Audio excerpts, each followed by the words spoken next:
إن في خلق السماوات والأرض واختلاف الليل والنهار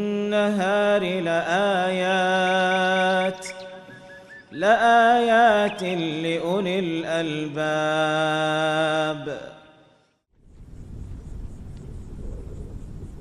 На американских равнинах, покрытых травой, живут эти птицы. Их численность зависит от обилия травы.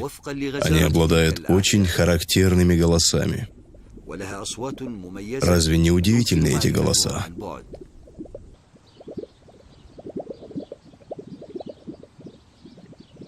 Шалфейный тетерев. Их самцы издают эти звуки, раздувая горловые мешки на груди.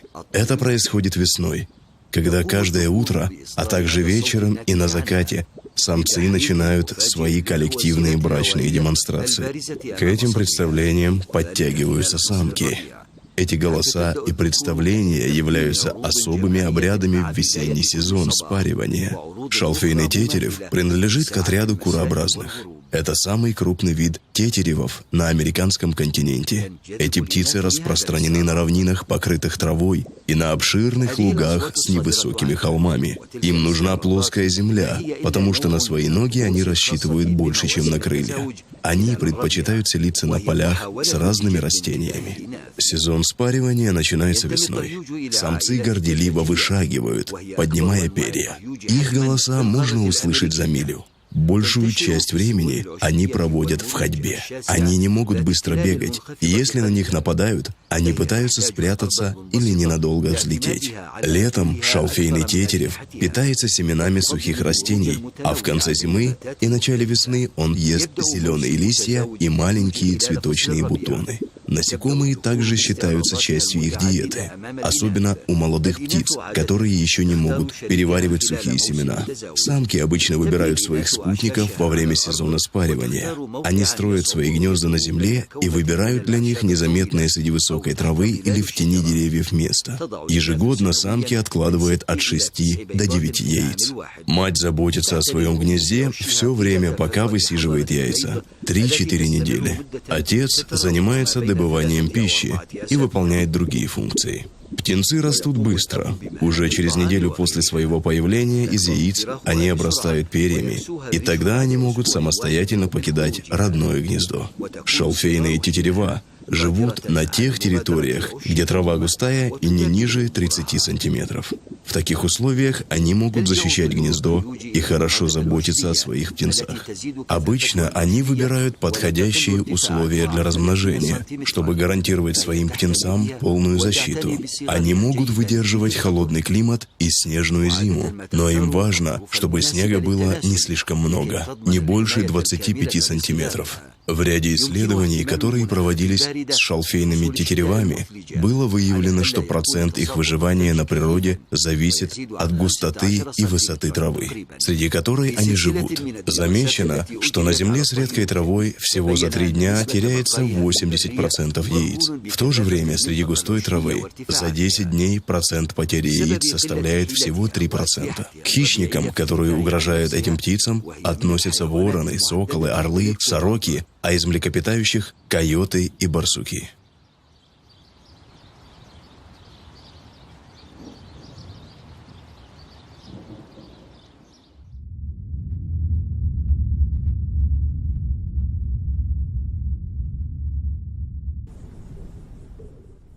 Кошачьи, или как их еще называют, большие кошки, больше всего распространены в Африке. Здесь эти животные самые искусные охотники. Сегодня мы познакомимся с самыми известными их представителями и немного углубимся в их жизнь. Львы. Африканские львы обитают в травяных саваннах с редкими деревьями, в тени которых львы отдыхают в жаркие дневные часы. Раньше львы были распространены с севера до юга африканского континента и до самой Азии. Но чрезмерная охота людей на львов привела к тому, что этих животных стало меньше, и они отступили вглубь материка. В конце XIX века оставалось около 100 тысяч их особей. Их рев можно услышать издалека. Львы очень социальные животные по сравнению с остальными представителями семейства кошачьих. Самки отличаются храбростью и отвагой во время охоты. Львицы выполняют большинство насущных задач, в то время как самцы наслаждаются спокойствием и отдыхают. Самки могут охотиться поодиночке или группой, чтобы убить более крупную добычу. Львицы могут быстро развить скорость в 60 км в час, но бежать с такой скоростью они могут недолго. Поэтому прежде чем атаковать, они должны находиться достаточно близко от своей добычи.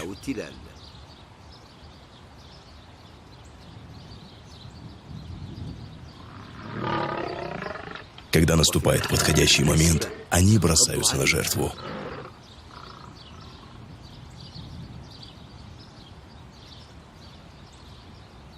Львы крайне прожорливы. Если он не может съесть добычу полностью, он отдыхает несколько часов, прежде чем возобновить трапезу.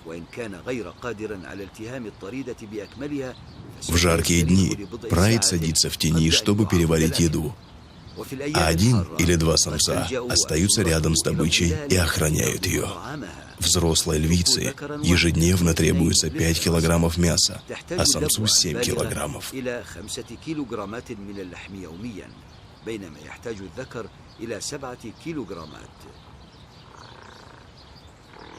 Несмотря на большую физическую силу львов, после того, как они поймают жертву, они начинают ее душить. Никто из них не подходит к добыче, пока не убедится, что она точно мертва. Возможно, таким образом они проявляют милосердие к жертве и не хотят, чтобы она чувствовала боль.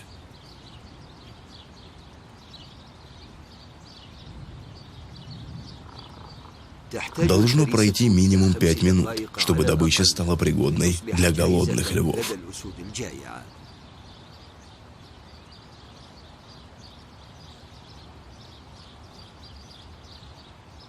Посмотрите, как лев осматривает, мертва ли его жертва.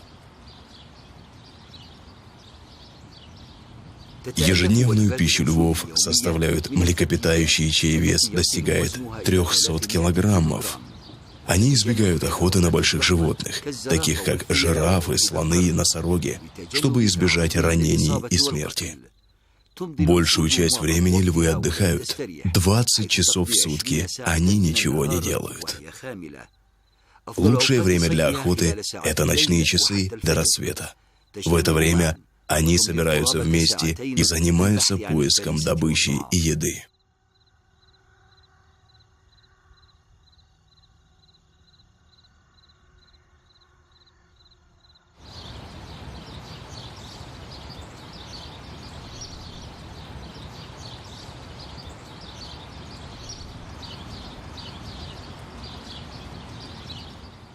В сезон спаривания самок обычно тянет к самцам с самой густой гривой. Период спаривания и выбор партнера в прайдах требует принятия жестоких решений, временами приводящих к убийствам. Львы жестоко сражаются, когда хотят доказать свое превосходство, выбрать вожака или изгнать из стаи слабого самца. Иногда льву приходится убить своих детенышей мужского пола из страха, что они вырастут и захотят управлять прайдом. Ежедневно самки совершают обходы своей территории и опрыскивают деревья своей мочой, чтобы оставить запах, предупреждающий посторонних о том, что они находятся на этой территории. Таким образом, они охраняют свою семью и львят от чужих львиц. Большинство львиц могут размножаться и плодиться, не достигнув и 4 лет.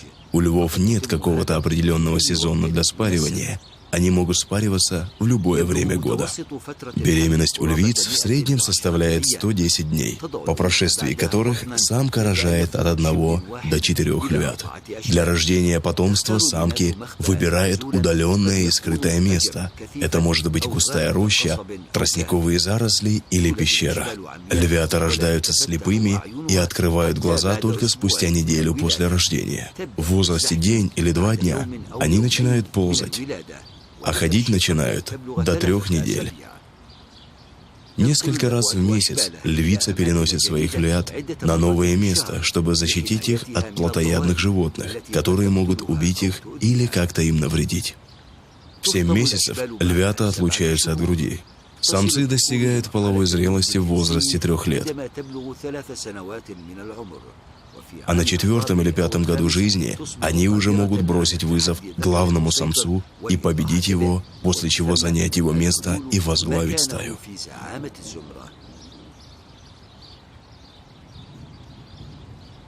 Лев в Африке считается одним из самых главных и высших хищников, то есть он охотится на других, но другие животные не охотятся на него. Продолжительность жизни львов различается в зависимости от пола. Львицы, которые живут в защищенных и безопасных территориях, как, например, национальный парк Крюгера, могут жить до 13-14 лет. В то же время продолжительность жизни самцов в дикой природе составляет от 10 до 15 лет. Ряд свидетельств показывает, что некоторые львицы доживали в природе до 20 лет. Львиный прайд состоит из 5 или 6 львиц, связанных друг с другом узами родства, а также из их детенышей обоих полов и 1 или 2 самцов, которые спариваются со всеми половозрелыми львицами. При этом некоторые прайды многочисленны и состоят из более чем 30 особей. В большинстве случаев в стае 2 самца, хотя иногда их может быть и 3, и 4.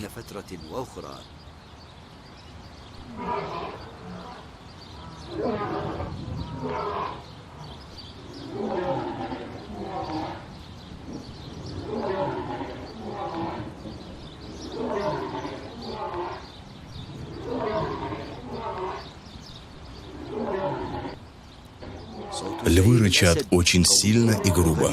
Их рев вселяет страх в душу и сотрясает сердце. Секрет силы этого животного кроется в том, что большая часть его веса приходится на мышцы. Обычно львы-самцы весят от 150 до 250 килограммов. Что касается самок, то они весят от 120 до 180 килограммов. При этом в одном из докладов указывалось, что вес льва, пойманного рядом с горой Кения, достигал 270 килограммов. Размер львов может быть разным в зависимости от среды их обитания и территории, на которой они проживают.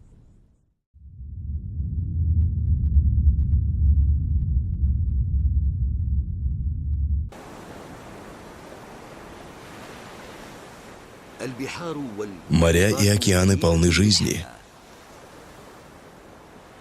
В них плавают различные создания Аллаха. Среди них мы нашли животных, которые выходят из воды только для того, чтобы отложить яйца.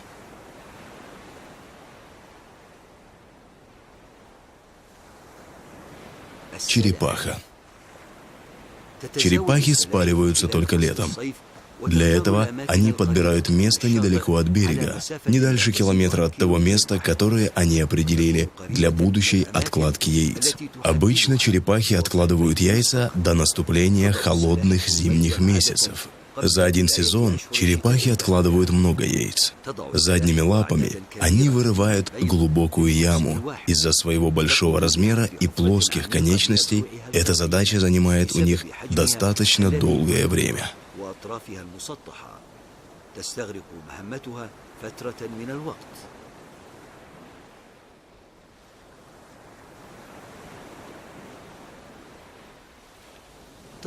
Черепахи откладывают разное число яиц, в зависимости от вида черепахи и места ее обитания. Обычно за один раз откладывается от 80 до 120 яиц. Было замечено, что черепахи могут откладывать яйца до 4 раз в течение одного сезона. За год это больше 200 яиц. Отложив яйца, черепахи закапывают их в песок и возвращаются в море. В мире морских черепах матери не высиживают яйца и никак не заботятся о своих детенышах. Они даже ничего о них не знают и живут в одиночестве. Беременность и откладка яиц у черепах происходят с разной периодичностью. Одни откладывают яйца каждый год или два, а другие раз в 8 лет. Маленькие черепашки выходят и самостоятельно, используя свои врожденные качества, данные Аллахом, пробивают себе путь. Яйца развиваются от 44 до 60 дней, иногда больше. За несколько дней до вылупления из яйца скорлупа начинает изнашиваться и становится ломкой от того, что зародыш забирает из нее кальций. Выходя из яйца, детеныши разбивают скорлупу с помощью выступов в передней части их носа и направляются в море. При вылуплении из яйца длина детеныша черепах составляет 40-50 мм, а вес около 16-21 грамма. С момента выхода из яйца и до полового созревания самцы ничем не отличаются от самок. Но потом, чем старше черепаха, тем сильнее проявляются половые различия. Самцы черепахи растут быстрее, чем самки. Морские черепахи чувствуют себя в большей безопасности в море, чем за его пределами, так как в воде они более ловко передвигаются. Многие хищники охотятся на черепах, когда их взрослые особи выходят из моря для откладки яиц. Также опасности подвергаются и детеныши, когда вылупляются из яиц и направляются к морю. Кроме того, постоянная охота человека на черепах привела к тому, что эти животные чуть не вымерли. Черепахи играют важную роль в охране морской среды. Они являются одним из главных факторов уменьшения количества медуз, чья возросшая численность в морях внушает опасения. Некоторые виды черепах обладают очень сильными челюстями, которыми они способны измельчать твердые вещества. Они питаются разными видами морской пищи и едят медуз в большом количестве, потому что их много и их легко ловить. Также они едят беспозвоночных, таких как крабы, морских ежей, моллюсков, улиток и некоторых маленьких рыб. Еще они могут питаться водорослями. Черепахи не отличаются хорошим слухом, но чувствуют и воспринимают слуховые колебания и увеличивающиеся силы этих колебаний, их высокие частоты в своем панцире. Время полового созревания черепах может быть различным в зависимости от места проживания, температуры воздуха и обилия пищи. Возраст зрелости черепах оценивается от 13 до 30 лет. Средиземноморские черепахи начинают гнездиться и откладывать яйца, когда длина их панциря достигает 60-70 сантиметров. У гигантских черепах длина панциря превышает 90 сантиметров. Между сухопутными и морскими черепахами существуют некоторые различия. Сухопутные черепахи питаются травой и зеленью. Они питаются как птицы. Зубов у них нет, а рот похож на клюв. При этом их укус очень сильный, и сила сжатия может достигать 80 килограммов. Морские черепахи не могут ходить по земле, так же как сухопутные. Их ноги плоские и скользят по песку. Также их плоский панцирь помогает им свободно плавать в воде. Что касается сухопутных черепах, то их ноги более выпуклые, и им легче на них ходить. Панцирь у них овальный и куполообразный.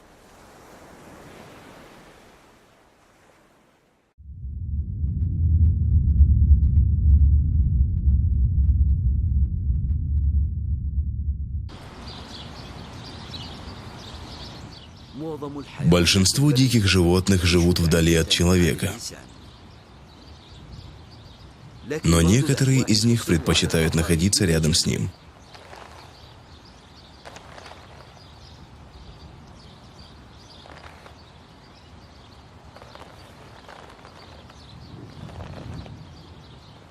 Крот живет в подземных норах и покидает их только на ограниченное время. Большинство видов кротов слепы. У них есть маленькие отверстия для глаз, но зрение они не используют.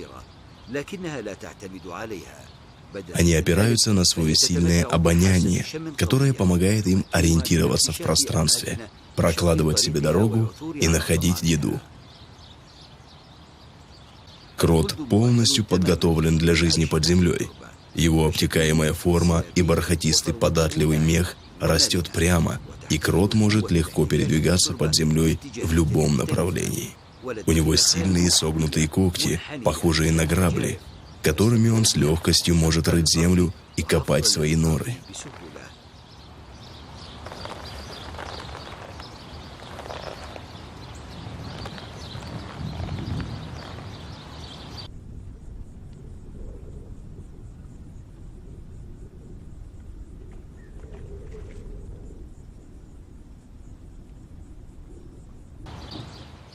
Крот – прожорливое животное. В день он поедает большое количество еды, которую находит во время рытья нор и обхода по ним. Его основная пища – земляные черви. Также он ест некоторых насекомых и беспозвоночных. В слюне крота содержится ядовитое вещество, которое может парализовать маленьких животных. Некоторые виды крупных кротов могут охотиться за маленькими мышами.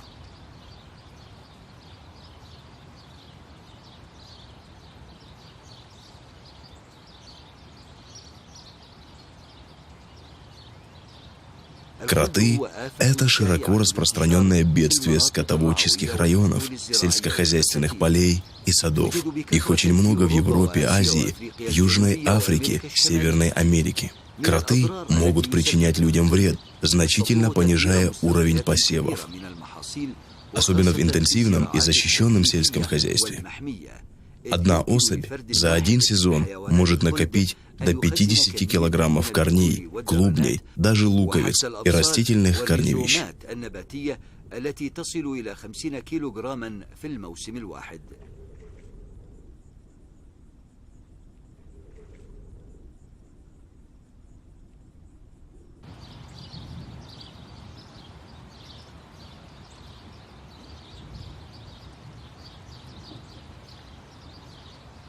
Кроты обладают уникальным в своем роде качеством. Они могут повторно использовать кислород, которым дышали.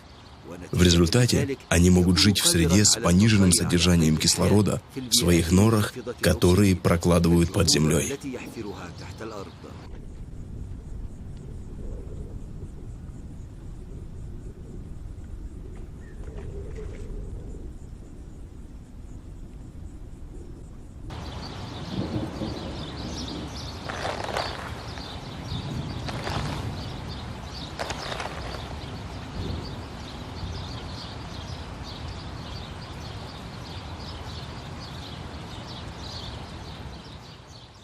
Самка крота может родить от 2 до 6 детенышей в год. Кроты рожают в начале весны. Их детеныши быстро подрастают и становятся самостоятельными всего через месяц после рождения. Кроты живут мало, не больше 7 лет.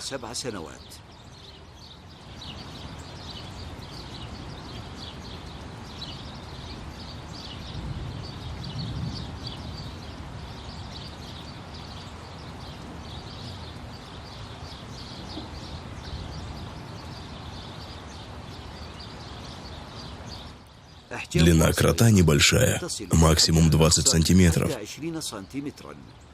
По длине, как человеческая ладонь. Их вес всего от 100 до 140 граммов. Несмотря на то, что они постоянно находятся под землей, при выходе на поверхность они подвергаются нападениям со стороны хищных птиц, лис и волков.